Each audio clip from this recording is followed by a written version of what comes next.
Wow. Oh, yeah, I felt like we needed some levity for this episode, so I played the Benny Hill theme song. Wow. Nice. You know, I like it. I bet there'll be single-digit people that recognize that. Benny Hill. We need to kind of speed up the frame rate. Yeah. like Yeah, you remember the show.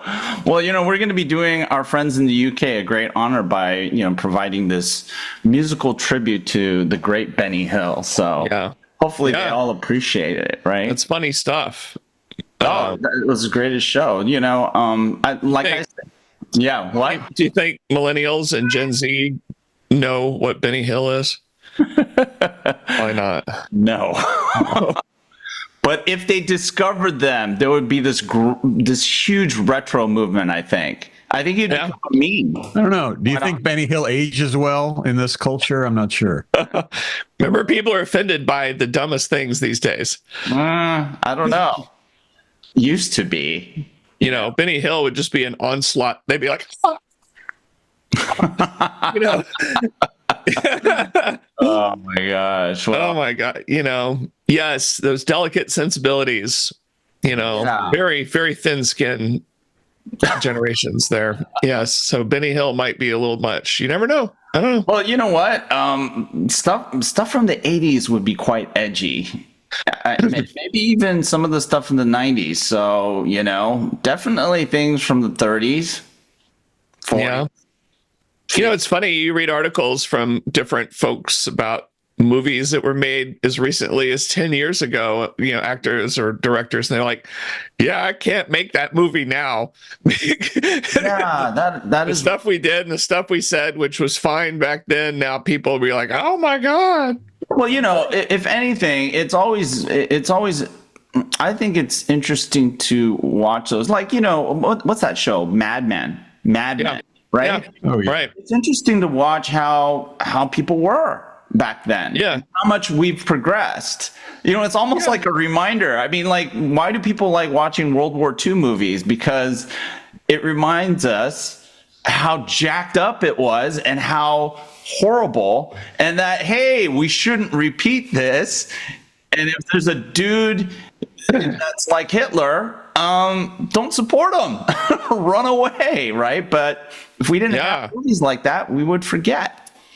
It's boy, there's that. Boy, you've opened up a can of worms there, Leonard. You know, if you think about a lot of stuff that's happened, you know, that goes against we better keep these things around so that we remember. Well, yeah. I mean, look at Blazing Saddles or any Mel Brooks movie. Oh my God. Classic. Man, I love Blazing Saddles. Last week, man. And I was like, man, this will not do well in the theaters today. Yeah. I know. Or even like what was it? Robert Downey Jr. just talking about Tropic Thunder. Yeah, there's no way we could make that again.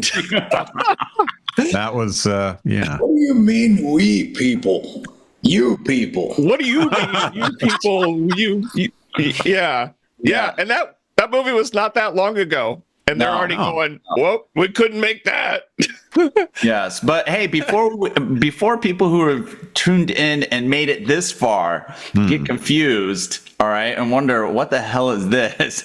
Welcome to IoT Coffee Talk. What's IoT? Yes, we probably need to rebrand ourselves. But that time when you suggested it, Rob, was probably it probably should time to do it, because eventually, just like, you know, we've forgotten what these old movies are like.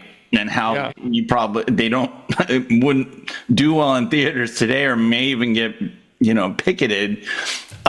We try to remind people that there was a thing called IoT. And Doesn't ring a bell.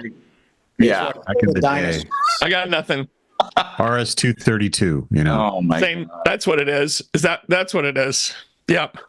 Yeah, but welcome, and remember, we jump on Web3 every week for the children, right? We sponsor a charity called Elevate Our Kids at www.elevateourkids.org, and we are on a mission to help bridge the digital equity divide across the country. So getting laptops and connectivity to children K through 12 in unserved and underserved communities. So please donate. And if you're not into charity, remember, we have wonderful merch that you can purchase. IoT Coffee Talk shirts. All proceeds go directly to Elevate Our Kids. And you can find those beautiful shirts and hoodies at the elevateourkids.org website. Nice. So I think Rob has a bunch of phones he can donate Yeah. yeah, if they work anymore. there you go. I don't know if they work. Make sure your phone has a keyboard. If your phone doesn't have a keyboard, no one's going to buy it. That's right. Yeah, but Rob, we can already tell that you have been affected by employment. Yes. No, look at this. What the hell, dude? Kind of rocking kind of a Christian Bale American Psycho look, I think. Yeah. He's groomed. He's dressed in all black. Probably wearing tactical boots right now. The Armani, got the Armani black shirt with the Yeah. Gucci loafers down there. I could tell. I did get a haircut, but they did go a little too far, I think. Okay, way too far. I wasn't looking like a hippie You anymore. said you wanted the IDC special. Whatever that is. Yes. Right. Yes. I know. It's crazy.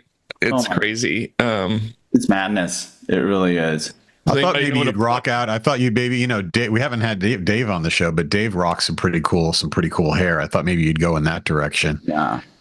Try to go for the. That's the look there. Dude, that's There you go. mean. David's got it. Come on. That's Yeah. I promised to let it grow back out again. I don't know what I was thinking. It was, disappearing. I don't know. It was kind of flag fly. You know what I'm saying? exactly. I'm learning how to be an analyst. Yeah. I learned that there's some term called an inquiry. But you know what's really strange? I mean, Dave it could be a rock star, man. That dude has like some serious Metallica hair. He's got stuff the credit. going on. Yeah. Right? I mean, he's That's pretty the look right there, metal. Dave. I love it. And I like the Charles de Gaulle shirt you're wearing. Oh, not him. I'm talking about Dave McCarthy. boss. Your boss. Oh. I thought you were talking about David. No. No, I know both of you guys are like going, what the hell are you talking about? Dave McCarthy. Come You on. know what? Hey. I am going to make sure that we diffuse this episode. We distribute this episode because, Rob, I think the marketing people around the world are going to jump on you because this has nothing to do with the airport in Paris. CDG. Oh my God. No. It's CDG though. I mean, that's like Everyone like around the GOS, world. I think Boston, right? See, here at we talk about, you don't know what you don't know. This is a branding collaboration between Comme des Garçons and the North Face. And what's yeah, it's a French brand. I will send it to you. It's a French brand. Anyway, has nothing to do with the airport. If it did, I will get one for the Dominican Republic. STI. But you see now, it is a French brand though, but it's not makes it CDG, worse. So it's close. Worse. It makes it worse. They're a French brand and they still came up with the letters that will be confusing to CDG. people. Yeah. I assume they weren't French because they didn't know any better, but they should have known any better. Yikes. Wow. That's like having a song called YYZ or something. And now be Canadian. Anyway. Hey, you got it. Actually, that Leonard and Pete, do you guys know riffs like from Rush? Yeah. We have a we're heavily skewed towards Van Halen. I notice here, but okay. I could go for some Rush sometimes. Okay. Next week we'll do a little bit of Tom Sawyer or check out the Rototoms. I think. You know. If we could spend the first 17 minutes of the show with you just playing La Villa Strangiato, that would make my life. Oh, really? It really would. Yeah. Okay. Yeah. You know. Now, Rob, as an all analyst, order, dude. do you call it inquiry or inquiry? What's the right way? I don't know. It could be an inquiry. It's like how you're supposed to in the semiconductor industry, you're supposed to call it silicon, not silicone. Silicone is something entirely different. Oh, yes. I think we know. There's no E at the end for it to be a cone anyway. Yeah. There's silicon from Northern California and there's silicone from Southern California. That is true. Exactly. Yes. Yeah. Two entirely different. And they're still battling out for supremacy. I don't know who's going to win. Yeah. We'll see. But hey, let's talk about technology. Jesus. Technology. But maybe we do need to rebrand this show, even though we say that every few years. Yeah, I don't know what we would call it now. But eventually it has some bearing on IoT. But hey, David, you posted something about Microsoft now sending a rebuttal to Delta's lawsuit, right? So this is the show. We do predict the future. We just tell people not to gamble their life savings. Yeah. We do predict the future in this show. Yes. Which, by the way, before you say anything else, do our disclaimer. You own that now too. No matter what you hear in the show, do not make financial decisions. Do not put your family's well-being at risk. Do not make any bets based on information that we give, even though the information is accurate and future-proof. Well, there you go. The show's content is for entertainment purposes only. Thank you. Like some news channel. I thought the essence of the Microsoft rebuttal was, did you try unplugging it and plugging it in? I think that's what he said. But lots of going back and forth. But the premise is that Microsoft reached out to Delta, a day or two after the outages, offering helps at all levels, from the C-suite CIO all the way up to Ed Bastian, who apparently, as of the article I shared yesterday, still hadn't responded to the email. To Satya's email. I mean, if we get an email from Satya, it's like, okay, I'm gonna at least act that, Yes. Yeah. At least I've acknowledged her message and will respond as time allows. Exactly. Well, you also have to consider that his laptop might have been bricked. So, if he received the email while he was just looking like blue screen laptop was incomplete. Yeah, exactly. I mean, how is he going to respond, right? On Ed Bastian's first salvo, he made sure to trash Microsoft. And I loosely quote, this wouldn't have happened to Apple. So maybe he's got an Apple computer. Oh, he did. He did say that. But he did send some love to Apple. Like, do you ever hear about problems like this with Apple? No. I know. Yeah. And then you dig in and you start to learn how little Microsoft stuff Delta's actually using now. Right. So Red Hat, IBM. Yes. OpenShift. Ooh. Yeah. I mean, yeah, it turns like they're using a whole lot of other stuff. They're not dependent on Azure, as it turns out. It's been interesting that I love peeling the onion of this kind of stuff. Well, it's weird. It's like it's getting out of control. It's misinformation basically triggering a bunch of actions that are like, I think in our collective perspective is we would probably qualify it as highly misguided. That could be the new name of our show. Misguided? Highly misguided? Well, the collective perspective. The collective perspective. Oh my God, you're a genius. You just dropped it. You didn't even know it. You're just I didn't. it just kind of like spewed out of there. Yeah. Nice. I kind of like misguided. I like that. I like the highly misguided. Highly misguided. That's probably more accurate. Yeah. All these companies, I mean, the fact is everyone knows there's all these different pieces of tech that are being used all over the place for all these companies. And so it's very hard to pinpoint, one vendor to be like, no, like a company like Delta doesn't pin all their hopes and dreams on one technology vendor anyway. So I really feel bad for whoever the Microsoft account manager for Delta is these days. They must be like hiding under a rock. I mean, like, this is like, yikes. We need like a all access, because now I'm curious if Delta's IBM infrastructure has vacuum tubes or not. Yeah, people still want to know. Yeah, UNIVAC in there somewhere. A little UNIVAC in there. Yeah, a little Sperry. I love that. That's PDP 11 in the back room. Yes, or maybe even a PDP 10. So this is old news. Do you guys listen to the podcast Acquired? No. Anyway, listen to a lot of stuff, man. I don't know if that's a Madrona thing or not. Anyway, it's like VC stuff like that. Yeah. I know all the stories, but on Acquired, they've done a volume 1 and a volume 2, basically the history of Microsoft, and it's a blast. It's awesome from the earliest stuff. I mean, a lot of the stories from watching like Triumph of the Nerds, Accidental Empires, all those kind of things. But these two guys just go super deep on every interview, everything about all the stories, and it's been a great listen for sure when you go out on a walk or a jog or whatever, or driving in your car. So listen to the Acquired podcast. I'm giving them props. So they're probably going to send us money, I think. And listen to the history of Microsoft. Volume 1 and Volume 2 is kind of talking about the Ballmer days. Yeah. And they kind of say, obviously we got beat up pretty bad during the Ballmer days, during the first decade of the 2000s. And yet they go, that was also one of the biggest growth eras for Microsoft ever, as far as revenues, Yeah. So yeah, it's pretty interesting. Because of Steve's dance moves. That's what drove the NASDAQ off the chart.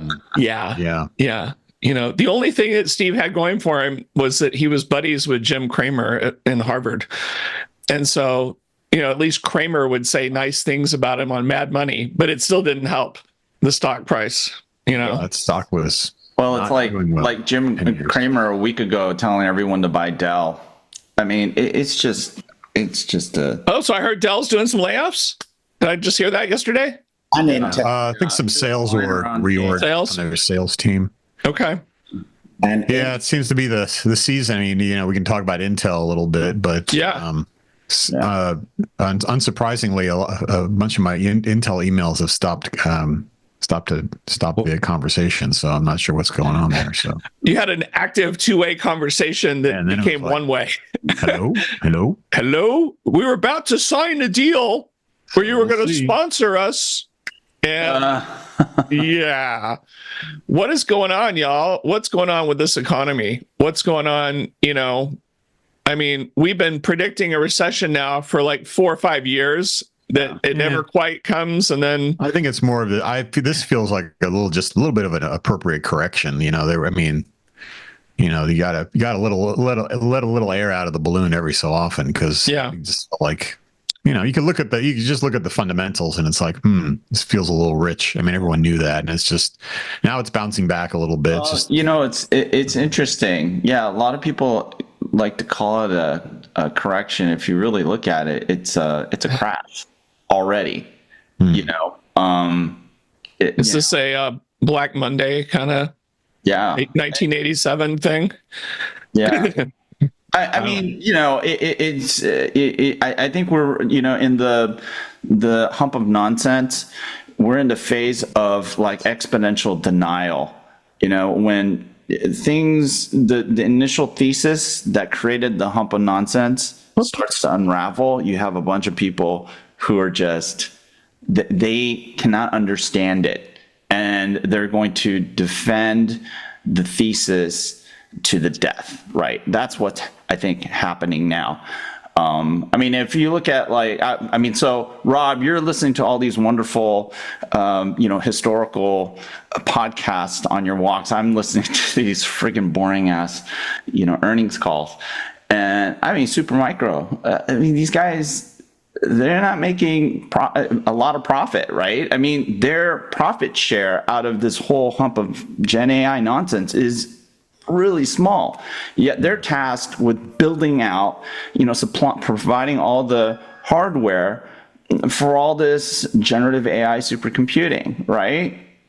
Yeah. Then how's this sustainable? So what they bring to the table obviously is not valued by the end market at a premium above an NVIDIA, EGX or HGX system, or now the new NVL systems, right? These massive Gen AI data centers in a box type of things.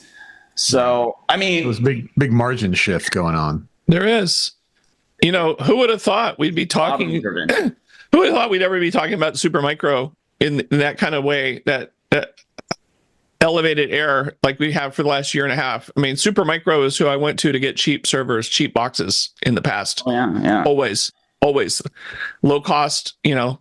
Well, and now, yeah. But they're the ultimate ODM, right? And that doesn't mean that they don't have chops in terms of engineering and design. Mm-hmm. I mean, I think that they're highly underestimated. And I think a lot of the stuff that comes out of China and typically orchestrated by Taiwan, that stuff is high quality. And in fact, any kind of white box solution is usually manufactured by those guys, right? White labeled type. Yeah. I mean, you're right. They all started out as contract manufacturers in Taiwan, and built a brand and started doing. Yeah, no doubt. They were like a top supplier to hyperscalers, right, for custom systems. I mean, come on. And that's a good point to remind everybody who doesn't know what servers look like in a hyperscale cloud. They're not made by Dell or HP or anything. They're all custom. They're stripped down to the bare bones, like you wouldn't believe. Because they're hyperscale, and there's a lot of them, and they're designed to fail, and software keeps it all alive. Yeah, that was kind of how things pivoted. I think what's happening too is the as you know, in the tech stack, in the tech world, there's always a stack, and the different parts of the stack get commoditized over time, right? Because of the kind of the value shifts.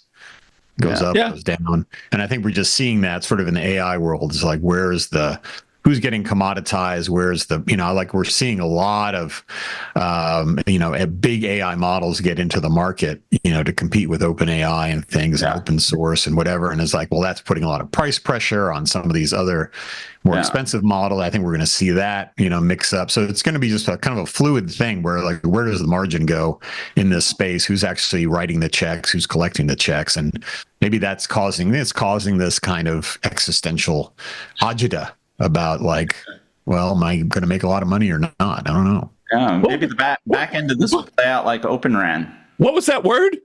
Agita. Oh, don't. What are we on Masterpiece Theater here? What kind of highbrow discussion are we having here? What kind of talk is this? Oh my gosh! Wow, I don't even know what that means. Agita. Kids, for you young folks out there, it's another fancy word for anxiety. Anxiety. Okay? Yes, there you go. Nervousness, discomfort, something. Just like the kids understand how we started the show off mentioning like a PDP-11. Yes. They'll never know what a mini computer was from DEC. They're Googling it as we speak. Yes, but remember what was Steve Wozniak trying to recreate on a piece of plywood when he built the Apple I? He kept trying to shrink, micronize, whatever, a PDP-11.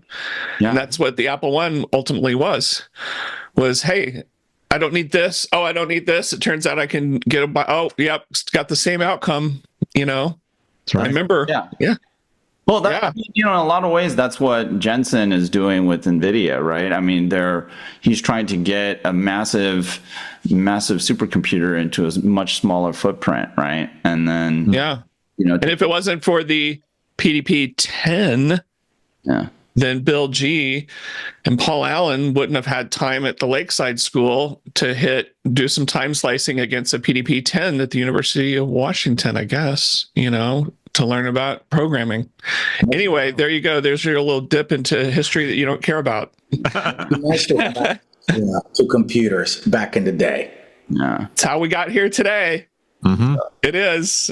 It's curious people who want to build things. There is, I think, Leonard was saying, like, I mean, maybe I'm biased, but there's a gravitational pull to sort of do more in less space with less cost, right? So that's what everyone's trying to do. And that shakes up the margins and the supply chains and who's collecting what checks. And it's like, well, if I don't need to pay for this big iron stuff and big data center stuff, I can just do it, with a fraction of the cost and power, then I'll just get it done. And that's what we're seeing. So, I love that, man, because I think the dynamic that's really going to start to level things out here or bring sanity into this picture, to the detriment to a lot of the people who've been drinking the Kool-Aid, the GenAI Kool-Aid, is basically, oh shit, I just forgot what I was gonna say. Wow. We're thinking. I'm having amnesia, live amnesia. This is.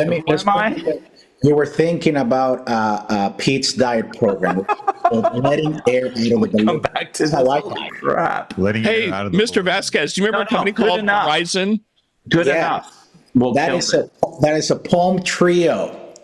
Oh my God, dude. We had a Windows version. We had a Palm OS version, removable battery, crazy memory. It had a camera, versions with and without cameras. Look at that. Look at that. Yeah. Hey, kids, look, we used to be able to take out the battery. So instead of carrying a Mophie, you will have a spare battery in your pocket or purse or briefcase, and you can actually go a couple of days easily on that. This was genius. A battery removable. Who would have thought of something? Wow, that's clever. Yeah. And, something that's not we don't talk about this enough.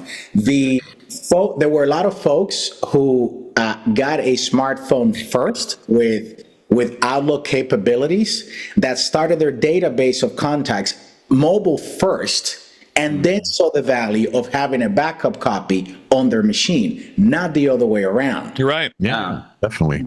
That changed the psyche of like, this is how I keep my data.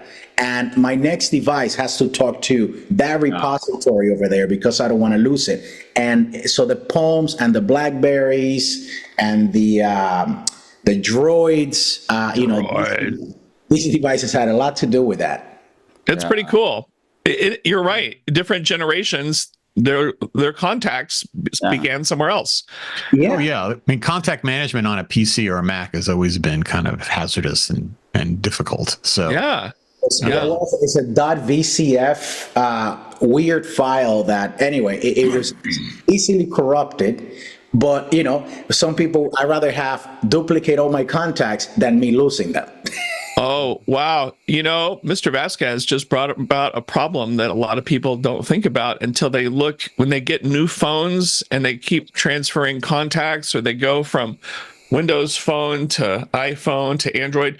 And pretty soon you have 1,000 duplicates of each person in your device going back decades, and big blocks from when it was an Outlook at Microsoft and all that.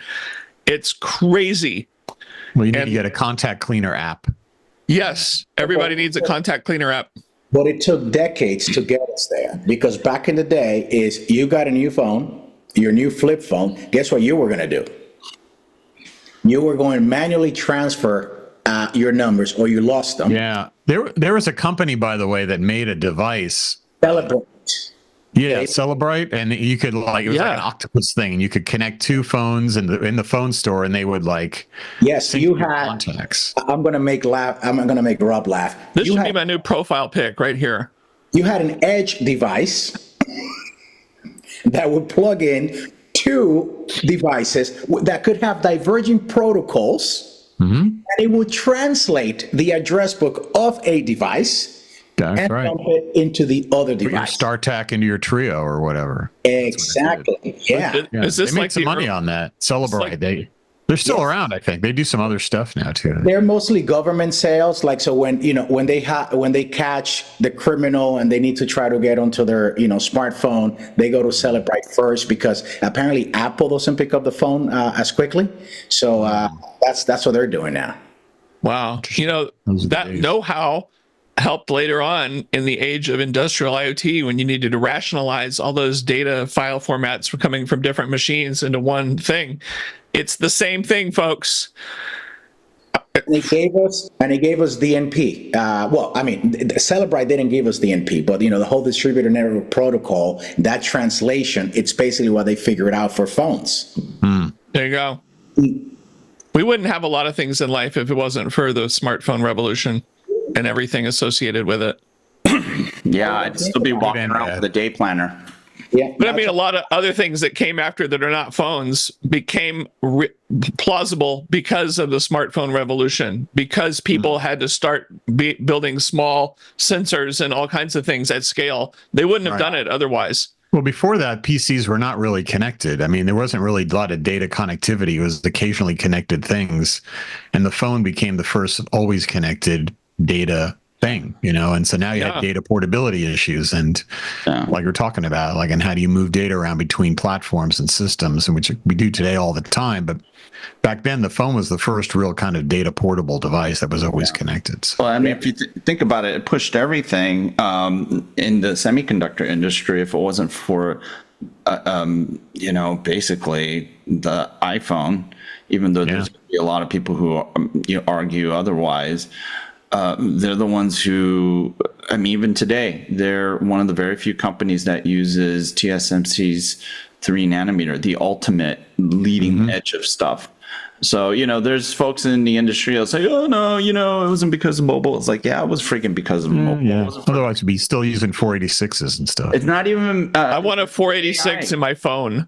The AI stuff, too. They don't use 3 nanometer. They use... Pete, do you have a DX2 66? Yeah, with an extra fan on top.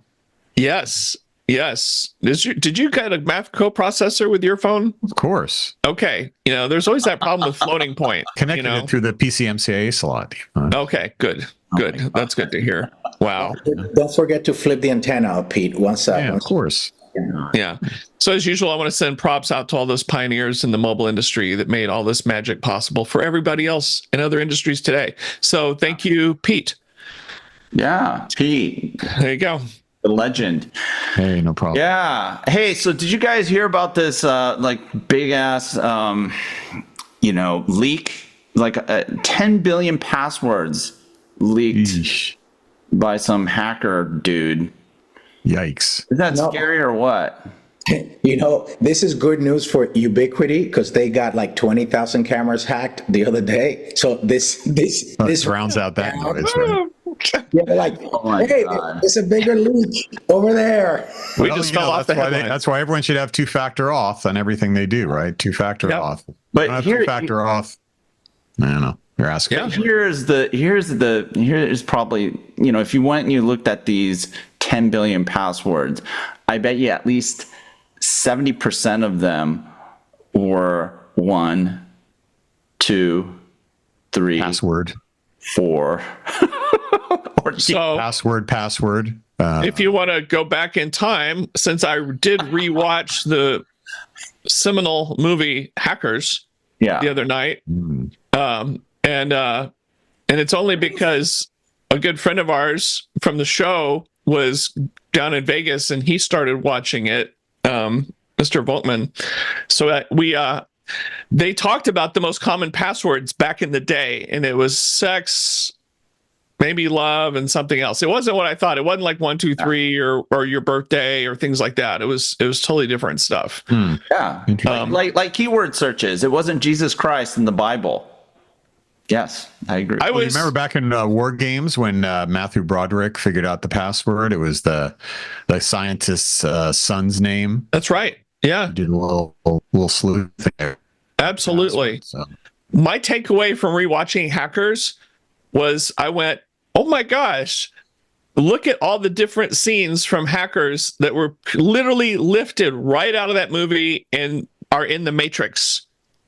I know this seems like a stretch, but if you rewatch Hackers, you will see scenes with people and the way they're doing things, and you're like, oh my God, they just totally took this and it's in the Matrix. If you go watch it, go rewatch it, and you'll see, lots of parts of it where they go, yeah, they pulled it right out of here. Maybe a little Johnny Mnemonic went into the Matrix as well. You think that they're way different time periods. Hackers came out in 95. Remember, the Matrix came out in 99, which means they were making it like in 97, or 98. So it's not like there's a big, guys, all of y'all are just staring at me like, no. You just have me really wondering whether Keanu Reeves is really Satoshi Nakamoto. I think he is. I mean, I think time traveler. How many times we bring up Matrix, and Johnny Mnemonic, isn't he in that movie as well? He's the star of the movie. Yeah. And he was in he put on a big headset to go into another world, which is different from plugging into the back of your neck to go to a different, Now that Rob's chair looks very, very close to Neo's first chair when he gets plugged into the Matrix. That's uncanny. You're killing him. I know Kung Fu. Also, Keanu Reeves, he's now fighting cyber threats because he's on a campaign with our friends at Palo Alto. What? Yes. You have to, anyway, like this AI generated, bunch of ships attacking a planet as if they were, viruses and cyber attacks. And Keanu Reeves, man, he comes out from Palo Alto ship and saves the day. It's crazy. Is that on TV? Yes, I saw it last week. I will find the link and I will put it here. Yes. Right. I totally want to see that. That's awesome. And if the Wachowski brothers are watching this and they're like, we didn't steal that from hackers, just donate some money to elevatearcades.org. Yeah, there you go. Yeah, stop wasting all your money on lawyers. They're the Wachowski sisters now. Yeah. What? Yeah. Oh, dude, have you been asleep for the last 2 decades? They were the brothers when they made The Matrix. Then they became sister and brother, and now they're sisters. I am going to... No. No. It happened. Look it up. It happened. Be careful. You might get canceled. So just be careful. Be careful. You're not kidding. Yeah. No. I was confused too when they kept referring to them as females, and I'm like, what happened? Oh, okay. That's all what right. happened. I didn't know that happened. Yeah. Yeah. They hadn't released another movie for a long time since the trilogy, right? So but a lot happens, I guess, in 2 decades. I wish they hadn't released that Matrix that they did during COVID. That all of you look like, what are you talking about, Never Rob? saw it. That tells you everything you need to know. It was horrible. Resurrection? Yes, it was horrible. And everybody was so excited. It's like Matrix was the greatest thing in my whole life. And I'm so excited. I'm COVID. I'm depressed. And this movie sucks. Oh, man. Oh, very hard to follow up success. Yeah. I mean, of course, obviously people had their views on just in the trilogy, what they thought of the second or third one versus the first. And, you always suffer from that. People love a backstory. Speaking of backstory in movies, how about Dr. Doom? Robert Downey Jr., right? Robert Downey Jr. Oh, yeah. I mean, because I know Leonard was down at the, San Diego Convention Center at Comic-Con, where he lives. Actually, I was. But I was at a club playing blues. And Dr. Doom walks out on stage and he takes off his mask and it's Robert Downey Jr. and everybody goes, yeah. The awesome. ultimate backstory, is Iron Man, obviously, in the cave, Yes. I mean, yeah, that's how. Is there a connection? They're not making a connection between Downey as Iron Man and Downey as Dr. Doom. I mean, they're not. They're not. But of course, there's all the fans who are trying to invent connections, like saying in the multiverse, there was a good Downey Jr. and a bad Downey Jr. I see. And so he exited the cave either as Iron Man or Dr. Doom, depending on the multiverse. Exactly. Yeah. Did anybody either Windows Phone was successful or it was a failure in the multiverse? Depending on which, exactly. Speaking of multiverse, I did love how Ryan Reynolds just kept bashing the multiverse in his new Deadpool movie. Have you guys not seen that? What are you guys doing? I haven't seen the new movie yet.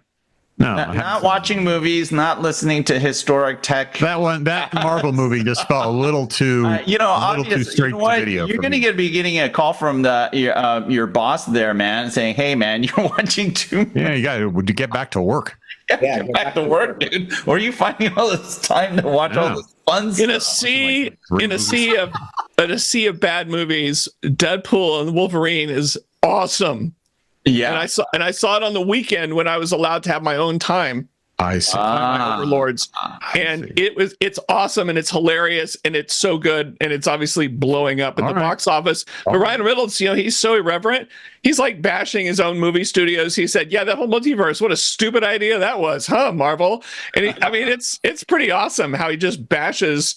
But for those that are fans of the actual comic books way back when, this concept of multiverse goes back many, many decades before the movies. So really, Marvel Studios just kind of riffing off of the whole Stan Lee kind of Jack Kirby stuff anyway. So yeah, multiverse stuff and parallel storylines and stuff has been in comic books since the 60s. So I'm just gonna say, go see Deadpool and Wolverine. It is awesome. Good. You will be so glad you went. It is a blast. It is fun. It's hilarious. And we even have. Oh wait, I don't want to give it away. Never mind. Don't give it away. Don't give it away. Whoops. There's lots of cameos. Lots of cameos. Remember when movie tickets used to be $2? Yeah, that's a long time ago. That's a long time ago. Not sure if I remember that. Is that like when gasoline used to be like 50 cents a gallon? Yeah, and hamburgers used to be $4, right? Or 20 cents. Yeah, if you go to In-N-Out, they have one of those posters of like the original, and then the price. The old days, man. They're just giving it away. I mean, it was like 25 cents for a Coke. But, if you go to a theater now, it's like $30 a person, And it's like going to Disneyland. It's crazy. I already pay for Disney Plus for my kids. Disneyland's way more expensive now. Disneyland's crazy expensive. The movie passes, those are still out there. And I think it still breaks down. If you do 2 movies a month, you're good. You're good. Or if you go in the middle of the week to one of the theaters in Columbus, Ohio, it is like $6 because I was just there with one of the kids. Yeah, I mean, you go to the matinees, you always get the deal. Yes, I'd like to see someone with an online and in real life pass. Like if I get Disney Plus, subscription, I should be able to go into a movie theater and see like the Disney movies and whatever for the same price, like all in one. This is why. Pete, some super duper pass. Some M&A guy is just going to listen to Peter and go like, "Oh my God!" So there we go. Super pass. Acquisition. This is like thinking that the record companies were going to give you this pass to allow you to convert your record albums to cassette tapes to CD-ROMs to digital and never have to repay to buy the same albums over and over again through the decades. Ultraviolet. Hey, so bringing this all back to IoT, because if we're going to call ourselves IoT Coffee Talk, we might as well try to. I think it's time to shut it down, Leonard. Is there anything for our IoT friends out there, which at this point, there's probably about 2 or 3 that are still listening, or maybe even 0. Is there anything that they can learn here? Because, all these different monetization models, subscription-based tickets, or whatever the hell you just described. I mean, anything? Well, subscription-based, SaaS is the hotness, right? In the tech world. So everything needs to turn into a platform that's subscription-based, or even if subscription-based hardware. So, Leonard, that's almost an unfair question because the answer has not changed. You have everyone who's making a widget that is a one-time transactional sale. I make this, I sell it to you, and I am done. They're still trying to figure out what is my Internet of Things strategy. So isn't this Logitech has a subscription-based mouse they introduced? They need to burn. It's a mouse. It's just a mouse, but it's like you pay it's like a lifetime mouse, and they want you to pay like an annual fee or something for the mouse. I don't understand. Is that like BMW for heated seats? But the HP printers, it's getting there. I think it's the right mouse button is what you pay for on a monthly basis. Otherwise, it's just left mouse button. Mr. Vasquez is ready to just tear down all of the world. Dude, tear it all down. Blow it up. It goes back to the margin thing. It's like when the margins get squeezed, right? And like all of a sudden your margin goes to zero and you're commoditized, you want to turn it into a SaaS model so you have ongoing predictable revenue, right? Otherwise things kind of crater. So a lot of these companies that get commoditized kind of look at a subscription model to see, well, maybe I'll just get money every year for software updates or whatever, and that'll be my operational income. But it's really making that switch between CapEx and OpEx model is one of the hardest things to do. You can't just take your product, divide it by 12 and say, pay me every month for it. You have to turn it into a whole new value proposition around subscription. Yes. So you actually have to deliver a service. Yeah. Pete, can you imagine like every week we have guests that come on the show with their standard business model with whatever they're selling, piece of hardware, whatever, and they describe business model and we all sit there like judges. And then David goes, "Sucks that." It's like a catchphrase. And then we sass that. And then we tell them their new SaaS business model. And like every week we transform all these antiquated businesses into futuristic stuff. It's like, oh wait, I just got a call from someone trying to sell a PC. Hold on. Sass that. Well, it's so funny that you arrived at that, Rob, because that's what enterprise client guys are trying to do. I know that it started to become a big thing about 4 years ago, where they're trying to doing what Apple does with the upgrade program, right? You're basically leasing out, or what they call device as a service type of thing with enterprise PCs, right? Right. And you know what? Quite honestly, when I triggered this conversation, I thought it was going to be really short. All right. I am surprised. So guys, at the legs I've got a hardware store in Lake Winnipesaukee, and I'm trying to find a way to get some more margin out of selling screwdrivers. I've gone to the cheapest makers of this crap. They only last a week or two. Is there anything I could do to change my business? Could you help me? Yes. Yes. You have to subscribe to the Deadpool Wolverine screwdriver. It is. Look at that look to it. It is kind of that Deadpool. Kind of Deadpool yes. I love that. And you could, in fact, that would be part of. See, look at this. Marvell licensing. There you go. License it to. Pete gave you marketing. David gave you SaaS that. Yeah. And a whole new business model. This is genius.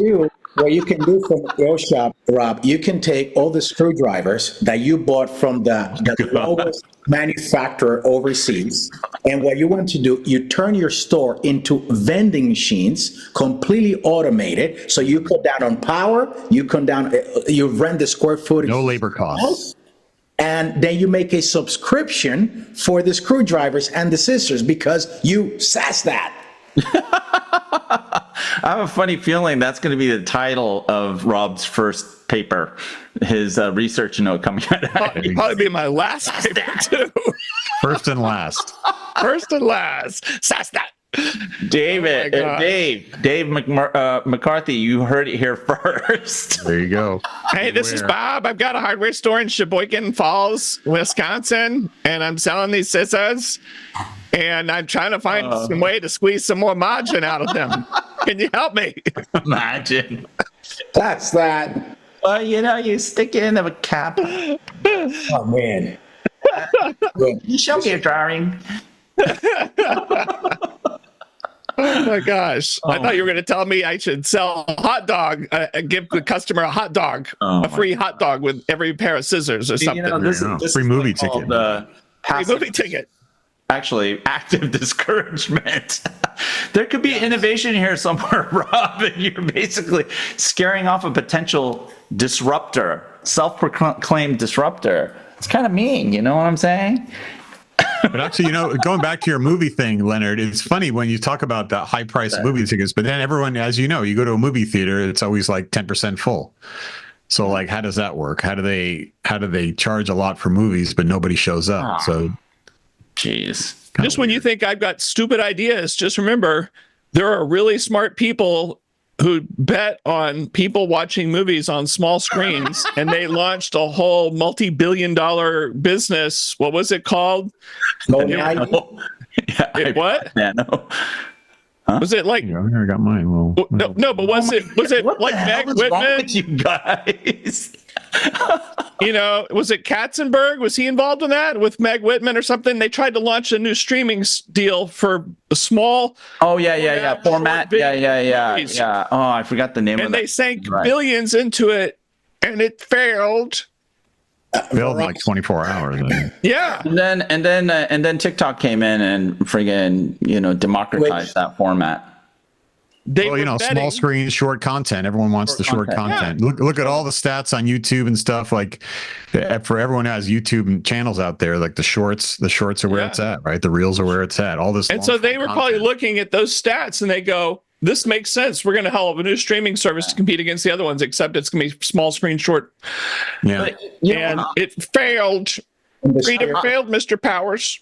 In the spirit of Ryan Reynolds, making fun of his movie studio, and we always take shots, fun shots with our friends, and thinking of these short content on mobile revolution.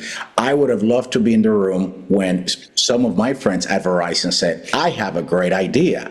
The way we're going to sell this is if you put it sideways and you call it Go 90."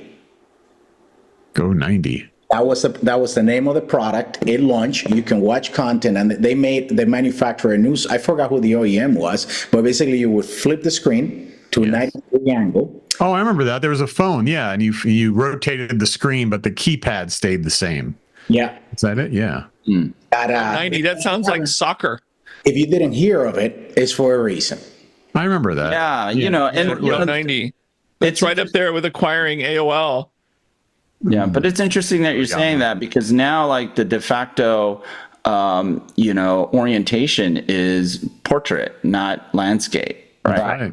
Which is like weird. But I think that the reason for that is because you had all these fashionistas coming in as influencers, and if you have it in landscape, you can't see their shoes. Right. Yeah. There's only 5 people in the world that think that we are influencers. And hence the 16:9 aspect ratio. Exactly. Yeah, exactly. That's why we can't take off on TikTok unless we use half the screen. Verticalize, that's right. If we verticalize, that would change everything. Yes. Yeah. And if we had a dance. Rebranding. We need a lot of rebranding. AI for that. There could be an AI to fix. So Leonard, what's the new name of our show that sounds relevant to what we actually talk about? Oh, geez. It's what we just stumbled upon. Misguided, right? Misguided.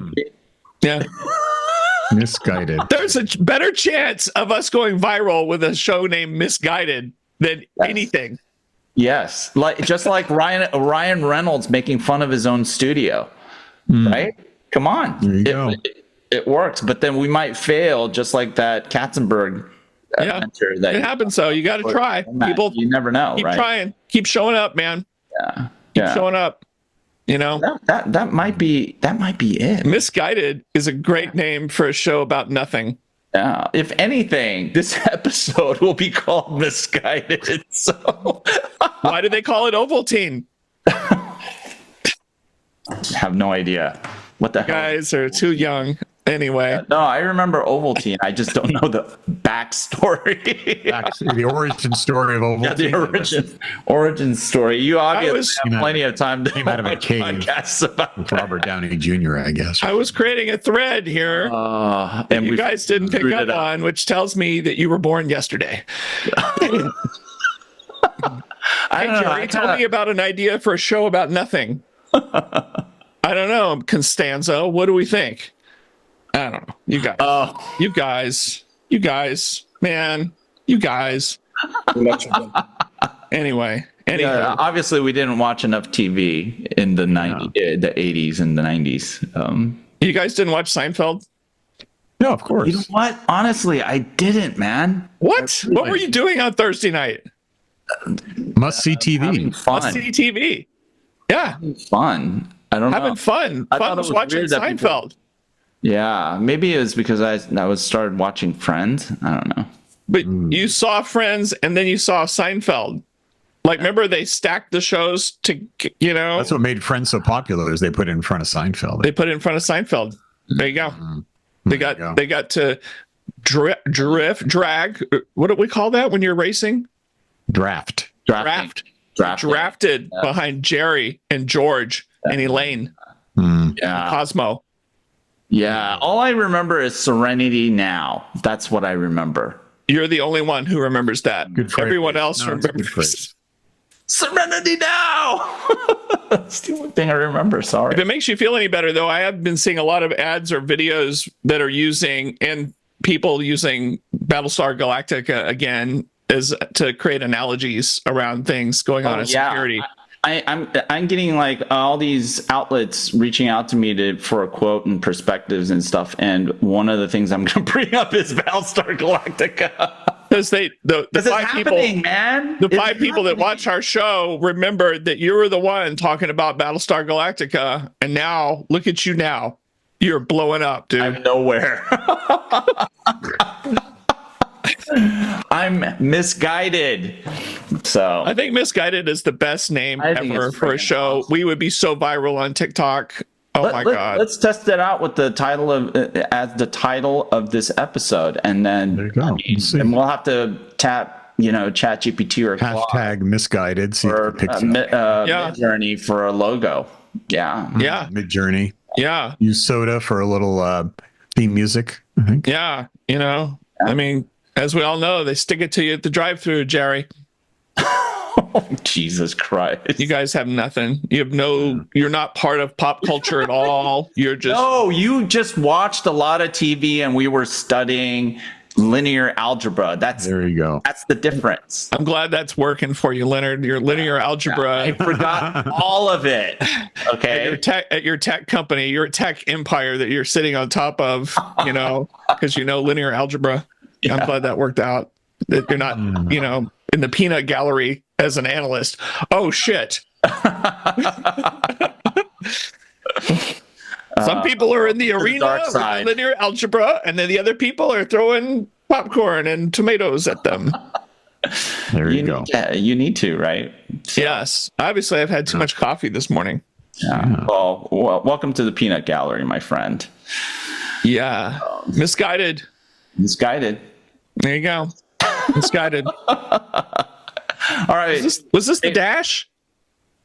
T-Mobile Dash? Is that the Dash? I think so, yeah. HTC based. Yeah. Okay. Windows Mobile 7. These devices are like little miniature things. They seemed normal to me back then. Like the Trio seemed like the most normal, big kind of size phone. And now it looks like it's for little people. It's like you built this school for ants. So you guys didn't even get the Zoolander reference. I don't even know what I'm doing with you guys. Sorry, I had you on the Matrix, though. Okay, thanks for that. That's good. We call it? I think it's time to call it. All right, do your thing. Do your job, David.